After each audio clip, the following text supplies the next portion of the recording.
Hello, this is Bob 423. We're going to do some exercises today with tides. This is Aqua Map and a view of the Cape Fear River. You'll see the icons representing a tide. I'll click on one, and up comes the name of the tide and what the tide is at that point in time and how far away it is. It's at the eye.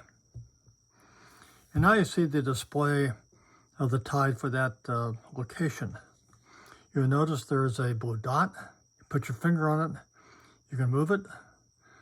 And at the top you'll see, for example, at 1:58 p.m., it's 4.82 feet and falling over mean low water.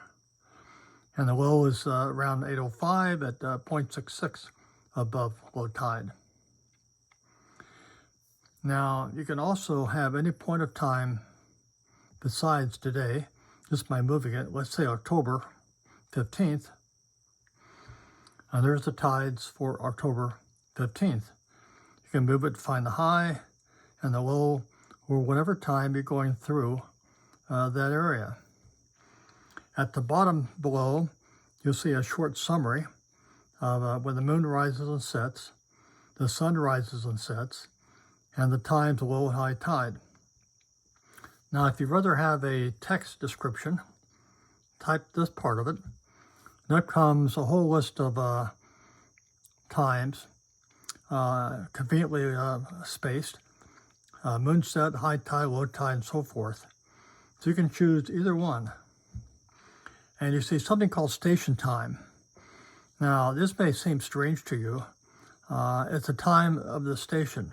For example, if you're in Colorado, you're at mountain time, and you're planning a trip down to the Keys on a charter, you want to know the tide at a particular location. When you arrive that day at 8 a.m., you would want to use station time. You don't want to use mountain time, have to convert it for 2 hours in your head to local time. So station time is actually local time at the station. Now let's cancel this and go back.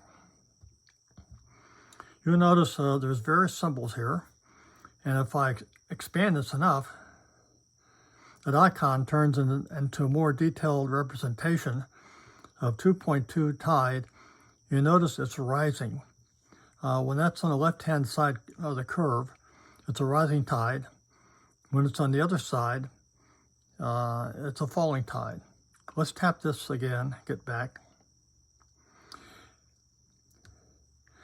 Now you see there's an eye, and you saw the eye before. That's this representation. Let's click the other side. Now you see a display at the bottom. Take that and move it. You can see the tides going up and down all through the area. Let's get a bigger area here. And you see what time it is, and that display at the bottom. You get a global aspect over what that is. And for today's discussion, this is it for the tides. We'll cover currents in the next presentation. That's all for now. Goodbye.